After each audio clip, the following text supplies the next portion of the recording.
믿음의 반석에 섰는지 분별할 수 있는 기준, 감정 세 번째. 낙심하거나 서운해하지 않아요. 남이 자기를 인정해주지 않을 때, 자기가 일한 만큼 대가가 주어지지 않을 때, 또는 애매히 오해를 받을 때 마음에 서운한 감정이 일어납니까? 힘이 빠지고 낙심되어 기도할 힘도 사명 감당할 힘도 안 오는지요. 어떤 사람은 사명 감당을 너무 못해서 합당치 않아 거뒀는데도 힘이 빠지고 낙심이 되어 그래서 기도를 쉬었다고 하는 사람도 있습니다. 그 사람은 절대 일꾼감이 아니니까 당연히 빠졌어야 하는 것이지요. 누가복음 17장 7절과 10절에 나오는 무익한 종의 마음이 된다면 누가 알아주지 않고 대접해주지 않는다 해서 서운해하지 않습니다. 믿음의 반석 정도가 되면 아직 온전하지는 않다 해도 무익한 종의 마음이 어느 정도 되어 있어야 합니다. 자신의 마음을 솔직하게 점검한다면 자기 안에 그런 감정들이 아직 남아 있는지 아니면 남아 있지 않는지를 어찌 분별하지 못하겠습니까?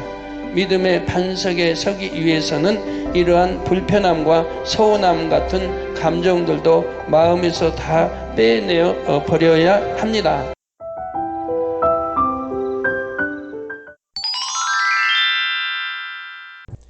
다 같이 기도하겠습니다. 할렐루야. 사랑의 주 아버지 하나님, 한 주간도 주님의 사랑과 은혜 가운데 지켜주시고 보호해 주셨다가 오늘도 거룩한 안식일을 맞아 하나님 앞에 신령과 진정으로 예배드릴 수 있도록 축복해 주셨음에 감사드립니다. 오늘은 하늘문이 열리는 파워기도 제5가 항상 기도하고 실망하지 않아요 말씀을 배웁니다. 말씀을 통해서 하나님을 기쁘시게 해드리는 항상 기도하고 실망하지 않는 멋진 어린이들이 다 되게 도와주세요. 그리고 학교에 가서도 선생님 말씀 잘 듣고 친구들과 사이좋게 지내며 공부도 열심히 하게 해주시고 부모님 말씀에 순종하여 효도할 수 있는 사랑스러운 어린이들이 다 되게 도와주세요. 한 주간도 천국 새 예루살렘을 소망하며 힘차게 달려가는 멋진 어린이들이 되게 도와주세요. 공과를 위해서 수고해 주신 선생님들에게도 축복으로 상급됨으로 갚아주세요. 감사드리며 우리 주 예수 그리스도의 이름으로 기도하옵나이다. 아멘. 오늘 은혜 받으실 말씀은 누가복음 18장 6절 7절입니다. 주께서 또 가라사대 불의한 재판관을 말한 것을 들으라. 하물며 하나님께서 그 밤낮 부르짖는 택하신 자들의 원한을 풀어주지 아니하시겠느냐. 저희에게 오래 참으시겠느냐. 아멘.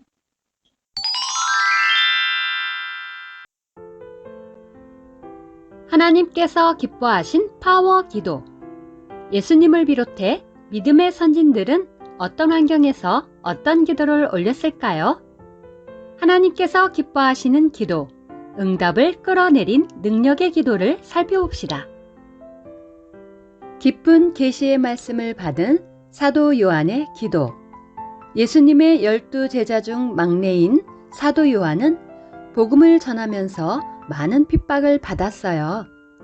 그는 복음을 전하다 잡혀 끓는 기름가마에 던져졌지만 하나님께서 함께 하심으로 죽지 않았지요. 사도 요한은 하나님의 섭리 가운데 반모섬에 유배되어 마지막 때의 일을 계시받았어요. 그는 그곳에서 불같이 기도하며 주님으로부터 깊은 계시의 말씀을 받아 요한계시록을 기록했답니다. 사도 요한이 얼마나 간절히 기도했던지 그가 손을 짚고 기도했던 자리가 움푹 파여 있어요. 또 기도하다 벽에 자꾸 이마를 찧어 그의 이마가 불룩 튀어나왔지요. 하늘문이 열리는 파워기도 제5과 항상 기도하고 실망하지 않아요. 불의한 재판관과 과부 이야기. 나는 왜 기도해도 응답이 오지 않지? 하고 고민해 본 적 있나요? 기도 제목에 따라 바로 응답받는 것도 있고 오랜 시간이 걸리는 것도 있으니 실망은 금물이에요. 혹시 응답이 늦어져도 포기하지 않고 끊임없이 기도할 때에 응답을 끌어내릴 수 있어요. 누가복음 18장에 나오는 불의한 재판관과 과부의 비유를 살펴볼까요? 어떤 도시에 바르지 못한 재판관이 살고 있었어요. 그는 사람들을 무시하고 하나님도 두려워하지 않았지요. 그러던 어느 날 한 과부가 재판관을 찾아왔어요. 자신의 억울한 일을 해결해 달라고 간절히 부탁했지요. 돈을 많이 주면 모를까? 저런 가난한 과부의 부탁 따위라니.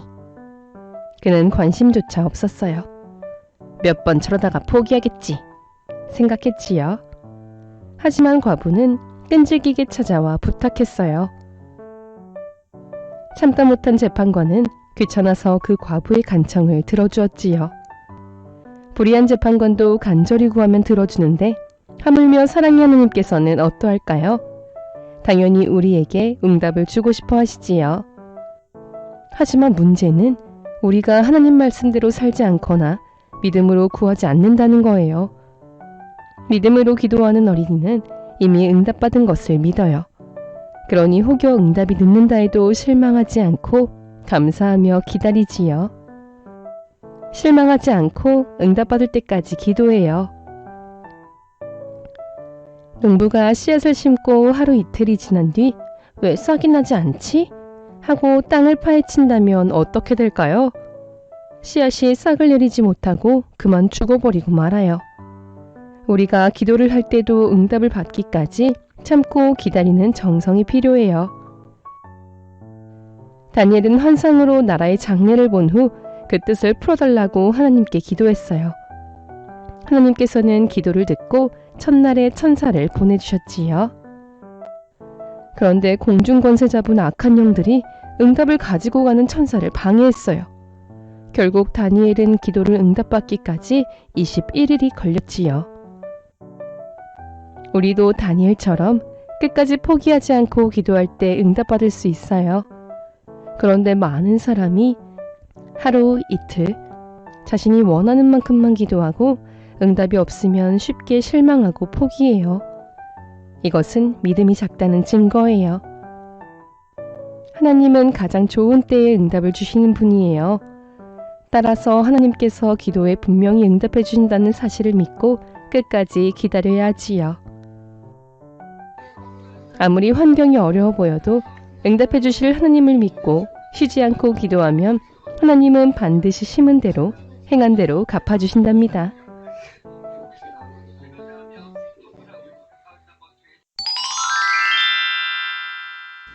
꽃 피우기. 사랑하는 친구들, 말씀을 잘 들었나요? 우리들의 실력을 점검해 보아요. 믿음이 있는 어린이는 기도 응답이 늦어도 실망하지 않고 더 기도하기에 힘써요.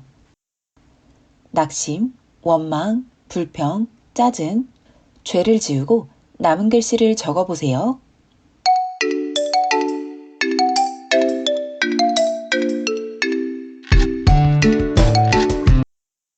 정답은 기도를 항상 힘쓰고 기도에 감사함으로 깨어 있으라. 다음 중 낙심과 원망, 불평의 생각들을 이길 수 있는 것을 골라 동그라미 해보세요.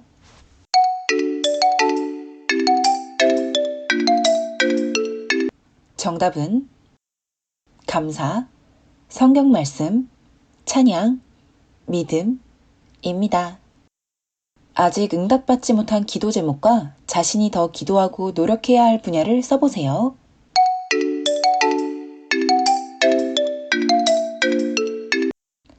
응답받지 못한 기도, 아빠 전도, 기도.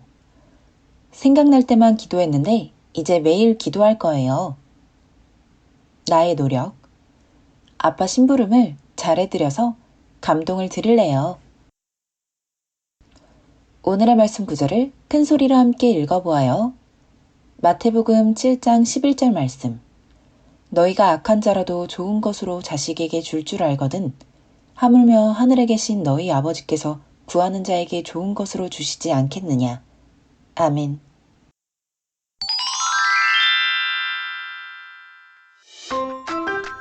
독일 화가 알브레이트 뒤러의 기도하는 손. 16세기 독일 화가 알브레이트 뒤러가 그린 기도하는 손 작품을 본 적이 있나요? 이 그림에는 감동적인 사연이 담겨 있어요. 청년 뒤러와 그의 친구 나이스타인은 화가였어요. 하지만 둘은 너무 가난했어요. 일을 하면 미술 공부를 할 수 없고 미술 공부를 하면 일을 할 수가 없는 상황이었지요.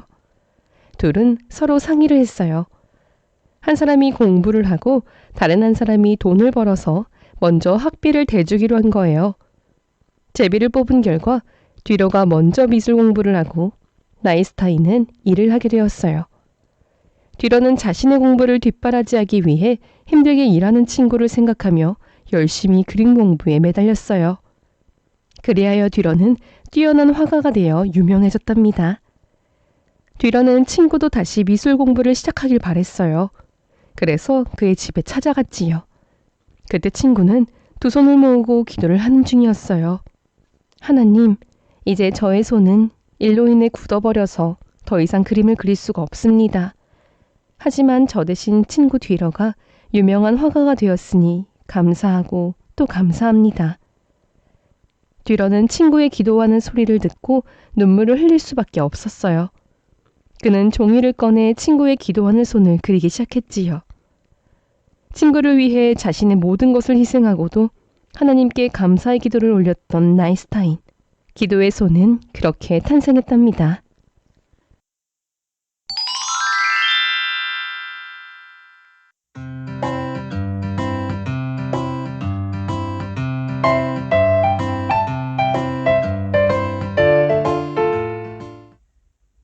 살아가는 것이 너무 힘들었을 때 주님을 뜨겁게 만났고 지금껏 접해보지 못했던 성결의 말씀은 홍준표 집사님을 새롭게 변화시켜 주었는데요.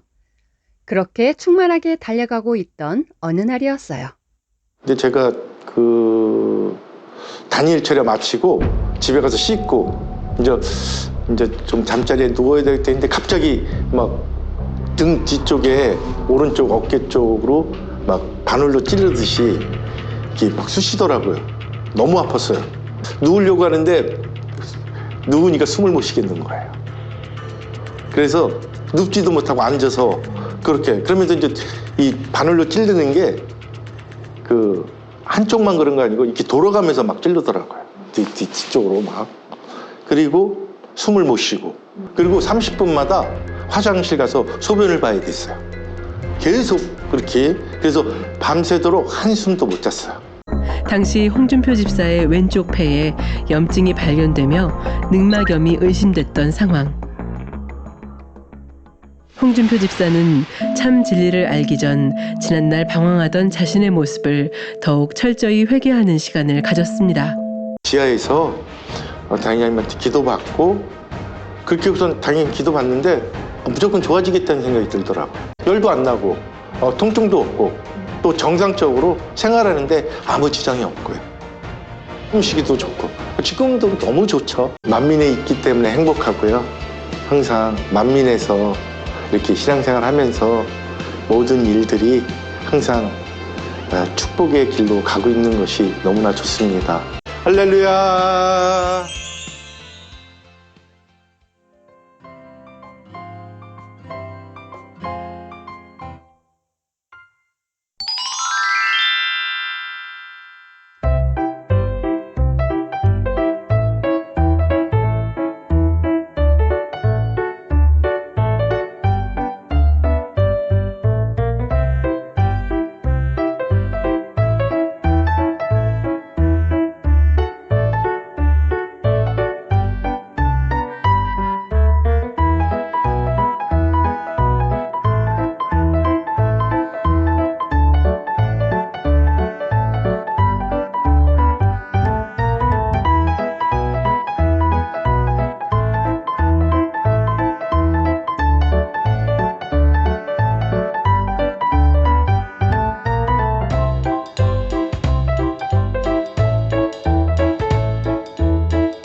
친구들 다음 주에 다시 만나요. 안녕!